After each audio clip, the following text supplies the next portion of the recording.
বিদ্যালয়ের সহশিক্ষক শম্ভু দাস অন্য স্কুলে যুক্ত হয়েছে, বদলি নিয়ে চলে যাচ্ছে তারাবাড়ি প্রাথমিক বিদ্যালয় থেকে মিলনপল্লী আদিবাসী প্রাথমিক বিদ্যালয় ইসলামপুর সার্কেলে।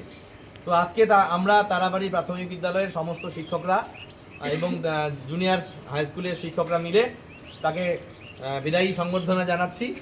তো আমি অন্যান্য শিক্ষকদেরকে বলবো, রমজানকে বলবো যে আমাদের ছোট্ট একটা উপহার শম্ভুর জন্য তুলে দেওয়ার জন্য। ধরো একটু রেজাউল, ধরো উপহার, সঙ্গে একটু মিষ্টি মুখ মাস্টারমশাইয়ের জন্য। কারণ আমাদের খুবই খারাপ লাগছে যে আমাদের প্রিয় একজন মাস্টারমশাই প্রায় 16 বছর চাকরি করার পর সে অন্য স্কুলে চলে যাচ্ছে। আর আমাদের পক্ষ থেকে একটা শম্ভুর জন্য স্মারকপত্র, এটা স্মৃতি হয়ে থাকে যাতে শম্ভু ভালো থাকুক, ওই স্কুলে খুব ভালোভাবে পড়াক এবং ওর আগামী দিন খুব ভালো কাটুক এবং নিয়মিত আমাদের সঙ্গে যোগাযোগ থাকুক, এই প্রার্থনা অবশ্যই থাকলো আমাদের পক্ষ থেকে। অনেক অনেক ধন্যবাদ। তোমরা একটু হাততালি দিয়ে